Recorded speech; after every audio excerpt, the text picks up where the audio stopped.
الم نخلقکم من ماء مہین، کیا ہم نے تمہیں ایک حقیر پانی سے پیدا نہیں کیا، ایک منی کے قطرے سے، اور وہ اتنا حقیر ہے کہ عام گفتگو میں اس کا ذکر کرنا بھی انسان پسند نہیں کرتا، اتنی حقارت سے اسے سمجھا جاتا ہے۔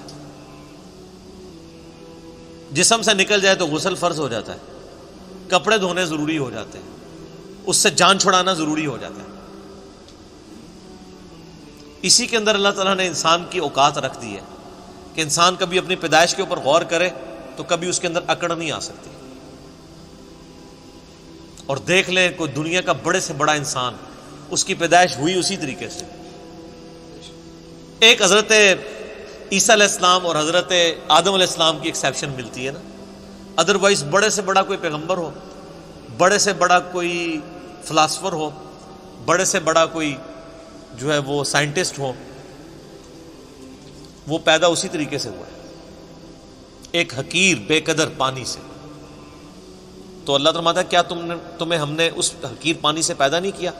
فجعلناہ فی قرار مکین، پھر ہم نے اسے رکھ دیا ایک محفوظ جگہ، رحم مادر میں، ماں کے پیٹ کے اندر بڑی مضبوط جگہ، 3 یعنی پرتوں کے اندر اللہ تعالیٰ نے اسے محفوظ کیا، ایک جنین کی فارم میں، ایک ایمبریو کی فارم میں، پھر اس کے اندر اللہ تعالیٰ نے جس طریقے سے نقش و نگاری فرمائی ہے وہ تو نہ ماں کو پتہ ہوتا ہے نہ باپ کو پتہ ہوتا ہے۔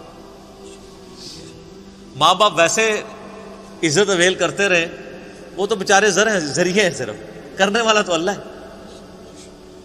نہ باپ کو پتہ ہوتا ہے کہ کیا ہوا، نہ ماں کو پتہ ہوتا ہے کہ کیا ہوا۔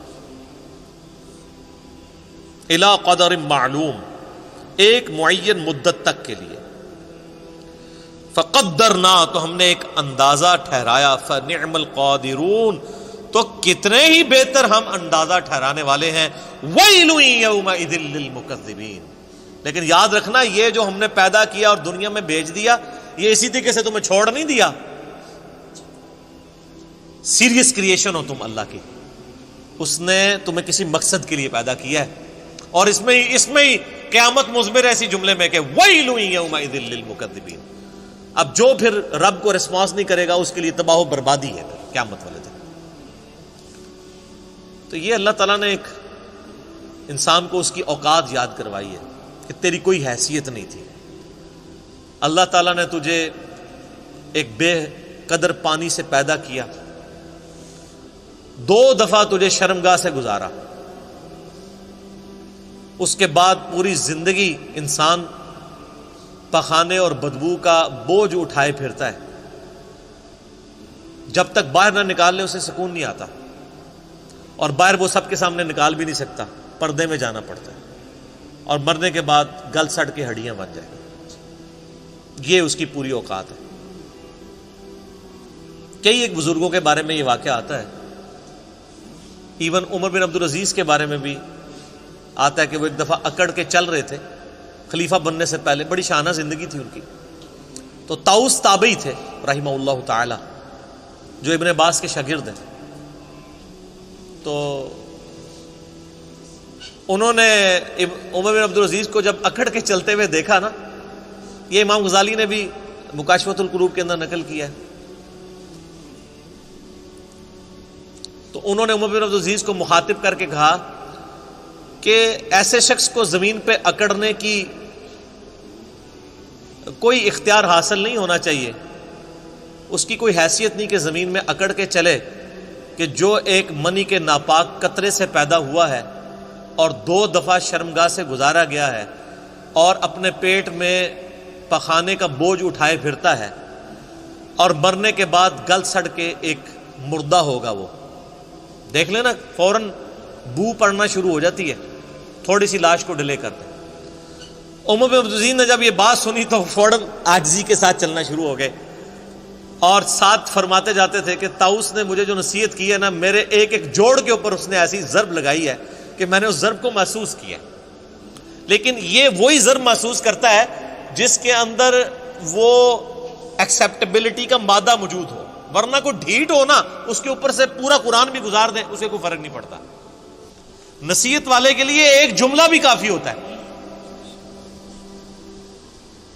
اسی طرح کا واقعہ حجاج ابن یوسف کے بارے میں ملتا ہے۔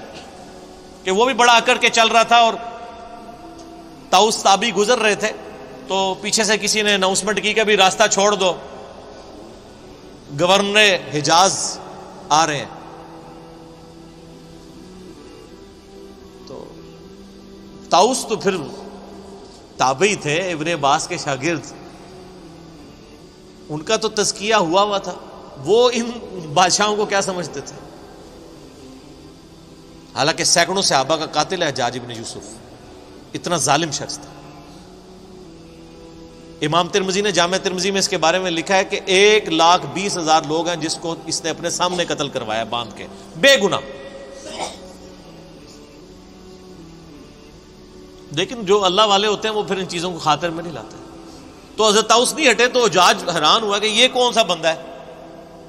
ان کے پاس آگے کھڑا ہوا اور کہا کہ تم مجھے جانتے نہیں ہو؟